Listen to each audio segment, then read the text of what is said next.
السلام علیکم جی، ہم آپ کی خدمت میں ایک بڑا اہم ایشو لے کے آپ کو دعوت فکر دینے کے لیے حاضر ہوئے ہیں۔ پاکستان کے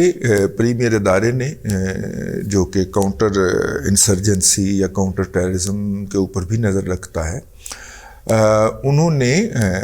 پاکستان کے آئی ٹی اور پاکستان کے سوشل میڈیا پہ چلنے والے مختلف ٹرینڈز اور خاص طور پہ وہ ٹرینڈز جس کے اندر پاکستان کی مسلح افواج یا ان کی قیادت کو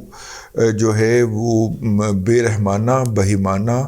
اور بے بنیاد تنقید کا نشانہ بنایا گیا کہ انہوں نے کسی موقع پہ جناب عمران احمد خان نیازی کی جو سرپرستی وہ فرما رہے تھے گزشتہ 10 سال تھے، اس سے مراجعت اختیار کرنے کا فیصلہ کیا، تو اس کے نتیجے میں جو ٹرینڈز چلے اس کا تجزیہ کیا ہے، اور اس تجزیے کی کوئی کرنیں جھلک کے یا پھسل کے وہ میڈیا میں آئی ہیں، تو میں نے کہا کہ ہم بھی ان کرنوں کے ساتھ جو ہے وہ کوئی امید کا سورج چڑھانے کی کوشش کریں۔ اس کی وجہ یہ ہے کہ خاکسار اس بات کو بارہا عرض کرتے رہے ہیں اپنی ٹی وی ٹھیک ہے، اپنے ٹی وی پروگرامز کے اندر، اپنے ٹویٹس کے اندر اور اپنے اس ولاگز کے اندر، کہ پاکستان کے اندر جو ہے سوشل میڈیائی مداخلت انڈیا سے بہت زیادہ ہوتی ہے۔ اچھا، انڈیا جو ہے وہ ایپی سینٹر ہے آف دا ایول۔ اگر آپ اس کو یہ دیکھیں، گزشتہ دنوں برطانیہ کے اندر ایک رپورٹ پیش کی گئی جس کے مطابق برطانیہ میں جو ہندو مسلم کشیدگی کا پامڑ بلا ہے، جو وہاں پہ الاؤ دہکا ہے، اس الاؤ کو دہکانے کے اندر 60% سے زیادہ اس کے اوپر تیل ڈالنے والی جو میسیجز تھے، بھلے وہ ٹویٹر کے ہوں، بھلے وہ انسٹاگرام پہ ہوں، یا بھلے اس طرح کی کسی سوشل میڈیا ایپ کے اوپر ہوں، وہ سارے کے سارے بھارت سے جنریٹ ہو رہے تھے، جس کے نتیجے کے اندر برطانیہ میں ہندو مسلم فساد ہو گیا یا روک لیا گیا، یا اتنے نقصانات نہیں ہوئے۔ لیکن جب انہوں نے تجزیہ کیا تو پتہ چلا کہ سوشل میڈیا کے اوپر یہ جو آگ دہکائی جا رہی تھی، اس کے لیے براہ راست ایندھن بھارت سے فراہم کیا گیا تھا۔ وہاں پہ بھی 5ویں پشت کی دوغلی ابلاغی جنگ ہوتی ہے، اور اس کا شاہکار وہاں پہ مودی ہے، اور گودی میڈیا ہے، مودی میڈیا یا گودی میڈیا ہے، اور اس کو آگے بڑھانے میں، لیکن اس کا ٹرینڈ بنانے کے اندر یہ گوبر سوامی جیسے جو لوگ ہیں، یہ ہیں، اور اس طرح کے بڑے ہیں۔ ہمارے ہاں بھی گوبر سوامی بڑے ہیں، پھر وہاں کے گوبر سوامی کو بھی پکڑا گیا، تو ہمارے ہاں کے بھی گوبر سوامی کو پھر انہوں نے ہی پکڑا جنہوں نے اس کو بنایا تھا، ٹھیک ہے۔ تو وہ جو سپرا نیشنلسٹ جو اپروچ ہے جو وہاں پہ کریٹ کی جاتی ہے، اور وہی پاکستان کے اندر بھی ریپلیکیٹ ہوتی ہے، ان دونوں گروپوں کے، میری یہ تھیری ہے اور میں اس کے لیے باقاعدہ آرگومنٹ دے سکتا ہوں، ان دونوں گروپوں کے باہمی بہت ہی قریبی تعلقات ہیں، اور یہ ایک دوسرے کو سپورٹ کرتے ہیں۔ ان کے انٹرسٹ جو ہے یقیناً کسی نہ کسی ڈالر سائن سے ہی جڑے ہوں گے، یا پاؤنڈ سٹرلنگ سے ہی جڑے ہوں گے، لیکن ان کے باہمی مفادات بہت جڑے ہوئے ہیں۔ بھارت کے اندر وہ طبقہ جو سوشل میڈیا کے ذریعے نفرتوں کا کاروبار کرتا ہے، اقلیتوں کو کرش کر دینے کی بات کرتا ہے، اور وہ جو گجرات فسادات کے اندر خاتون کے ریپ کے جو رہا ہوتے ہیں مجرم، مرکزی حکومت کی اسپیشل خاص عنایت کی بنیاد کے اوپر ان کو سپورٹ کرنے کی بات کرتا ہے، جبکہ ادھر جو ہمارے ہاں ہیں، آپ دیکھ لیں ہمارے ہاں کا جو گوبر سوامی عمران ریاض خان ہے، اس نے کس طرح وہ والے کیس کے اندر ہیں، وہ خاتون کو مجرم قرار دے دیا تھا، وہ جو اس قاتل نے اپنے گھر میں بلا کے اس کو قتل کیا تھا، اس بچی کو، تو اس خاتون کو مجرم قرار دے کے کس طرح وہ اظہر جو ہے گینڈا وکیل جو ہے وہ یہ دلائل لے کے، یہ سارے جتنے بھی ہیں یہ بدبودار لوگ، یہ سارے لے کے تو اس خاتون کو، وہ بیچاری جو ماری جا چکی تھی، اس کو ہی مجرم قرار دیتے رہے۔ یہ وہ والی ریپلیکیٹ کی ہوئی ہے، سویپ کی ہوئی ہے انہوں نے، یہ آپس کے اندر یہ اسپرٹ ہے، یہ اپروچ، تو تو اب جناب اللہ آپ کا بھلا کرے، جس طرح برطانیہ کے اندر رپورٹ پیش ہوئی ہے کہ برطانیہ کے اندر جو فساد ہوا ہے، جو دو طبقات کے درمیان کلیش ایک لیول تک پہنچا ہے کہ جہاں پہ برطانوی گورنمنٹ کی باقاعدہ آنکھیں گھوم گئی ہیں۔ پولیٹیکلی کمزور گورنمنٹ نہ ہوتی تو بہت پہلے کا کوئی بڑا شدید قسم کا ایکشن لے چکی ہوتی، لیکن بہرحال ان کی آنکھیں گھوم گئی ہیں کہ یہ ہمارے معاشرے کے ساتھ یہ کر کیا رہے ہیں۔ تو جب انہوں نے تحقیقات کی ہیں تو پتہ چلا ہے کہ یہ اس چنگاری کو بھڑکایا کہ جو الاؤ بنایا گیا اس کے اندر جو ایندھن ڈالا جا رہا تھا، یا اس کے اوپر جو پیٹرول ڈالا جا رہا تھا، یا مٹی کا تیل ڈالا جا رہا تھا، اس آگ کو مزید بھڑکایا جا رہا تھا، وہ تمام پوسٹیں جو ہیں وہ بھارت سے جنریٹ ہو رہی تھیں۔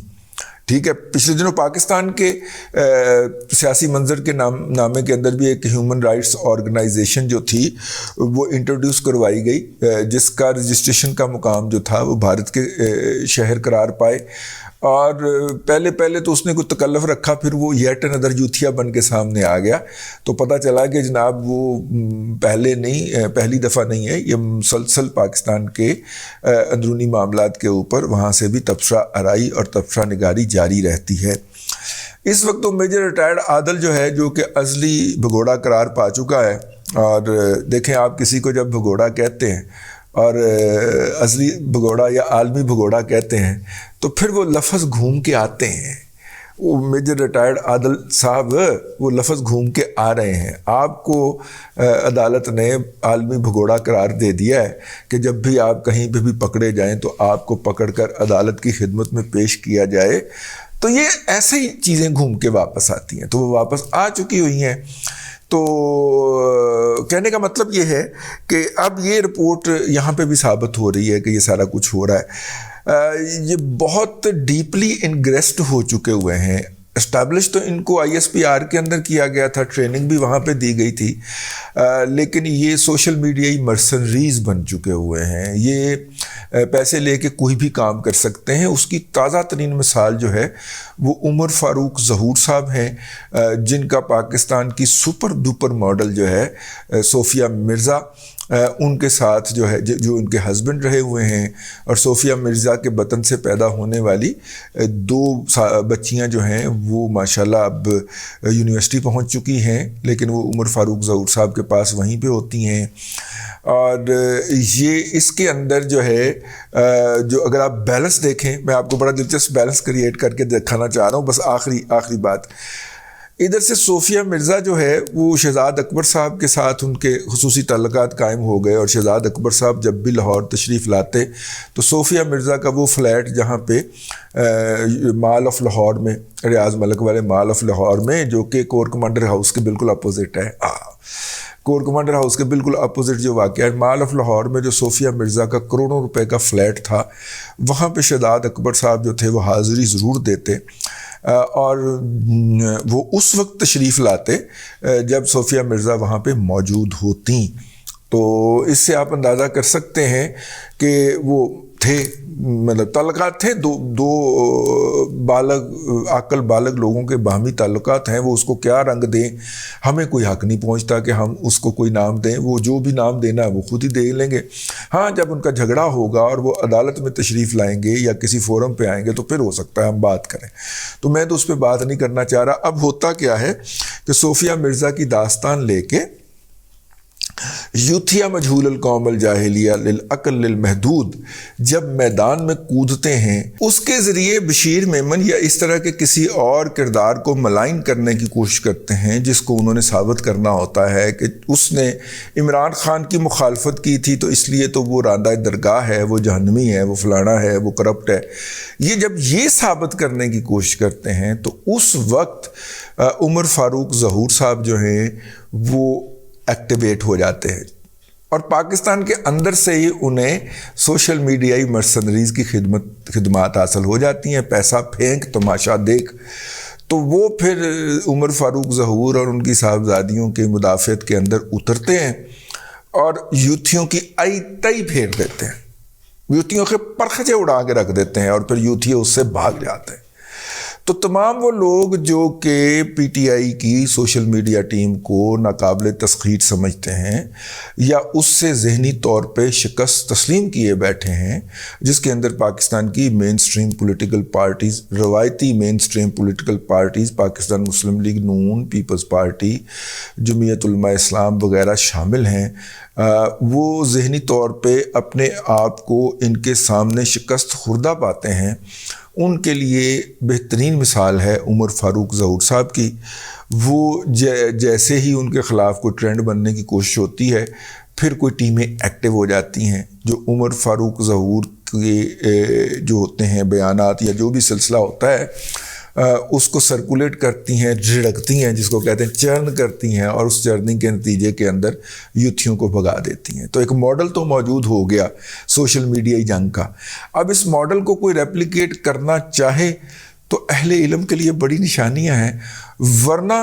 سر نیچے کر کے ان جال سازوں سے، ان جعلی لوگوں سے، ان ہیولوں سے، ان فینٹم سے، ٹھیک ہے، مار کھاتے رہیے، ٹھیک ہے نا، مار کھاتے رہیے اور اپنے بارے میں ایک پرسیپشن جنریٹ کرواتے رہیے، اور پھر اس پرسیپشن کو چیلنج بھی نہ کیجیے تا آن کے لوگ اس کو ایک ریئلٹی کے طور پہ اس پہ ایمان لے آئیں اور کہیں کہ کرپٹ تو آپ ہیں۔ آپ کے فالوور بھی جب یہ کہنا شروع کر دیں کہ کرپٹ تو آپ ہیں پر اتنے نہیں ہیں، یہ نواز شریف صاحب آپ کے بیانیے کی شکست ہے۔